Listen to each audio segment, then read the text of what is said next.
Vous vous demandez à quel âge le pénis arrête de grandir? Cette vidéo va répondre à toutes vos questions.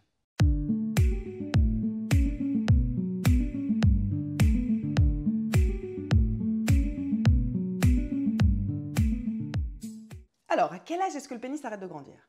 Tout simplement à la fin de la croissance de l'homme, donc à la fin de la puberté. C'est en général entre 18 ans et 22 ans que le pénis atteint sa taille définitive et sa circonférence définitive. Pour vous expliquer un petit peu ce qui se passe, sous la montée d'hormones, le pénis va grandir. Et sous toute la première partie de la puberté, c'est surtout en longueur qu'il va grandir. Et sur les 3-4 dernières années, donc en général à partir de 16 ans, c'est surtout la largeur du pénis qui va prendre. Donc d'abord la longueur et ensuite la largeur vont se mettre en place jusqu'à avoir une taille définitive. Rassurez-vous, si vous avez 19-20 ans, ce n'est pas rare d'encore gagner 1 cm, voire 2 à partir de cet âge-là jusqu'à 22 ans. Mais quelle est la taille moyenne d'un pénis? J'ai fait une vidéo là-dessus sur la chaîne YouTube que je vous invite à consulter. Je vais donner le chiffre ici, c'est 13,12 cm. Et rassurez-vous, dans 90% des cas, le pénis de l'homme ne varie que de 3 cm au-dessus ou au-dessus de cette taille. Donc, dans la majorité des cas, vous serez dans la bonne taille. Et un autre petit chiffre qui va peut-être vous rassurer, c'est que dans 85% des cas, les femmes sont très satisfaites de la taille du pénis de leur partenaire. Donc, c'est plutôt un problème de mec qu'un problème de meuf. Si vous voulez être sûr d'avoir bien mesuré votre pénis, je vous invite à consulter la même vidéo qui vous donnera exactement les astuces de comment mesurer votre pénis au repos et en érection.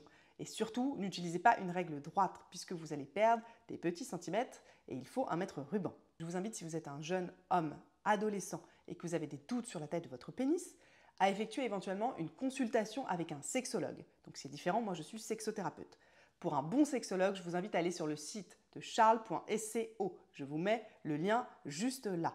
Il y a des très bons sexologues qui pourront vérifier éventuellement que vous n'ayez pas de soucis hormonaux qui peuvent influencer la croissance et le développement de votre pénis. Enfin, je vais évoquer vite fait le cas des micropénis. Donc micropénis, c'est le cas d'un pénis à l'âge adulte qui fait moins de 8 cm. Il faut savoir que c'est quelque chose qui peut se détecter dès la naissance. Si le bébé a un pénis qui fait moins de 1,9 cm, on voit déjà qu'il pourrait y avoir un risque de micropénis. Souvent, c'est une cause qui est hormonale. Du coup, il est possible d'être accompagné et d'avoir des hormones justement au niveau de la puberté pour permettre au pénis de grandir grâce à ce supplément d'hormones. Donc dans ce cas, les parents ou l'enfant qui voit éventuellement que son pénis est petit peut en parler à ses parents et dans ce cas, consulter un sexologue est important pour agir vite et permettre au pénis de se développer. Si ça n'a pas été le cas, c'est pas grave du tout. Vous pouvez voir dans les autres vidéos qu'on peut très bien vivre sa sexualité quand on a un micro-pénis. Si vous vous sentez complexé par votre pénis, par contre, vous pouvez faire des consultations avec un sexothérapeute, comme avec moi, et nous pourrons travailler sur ça ensemble.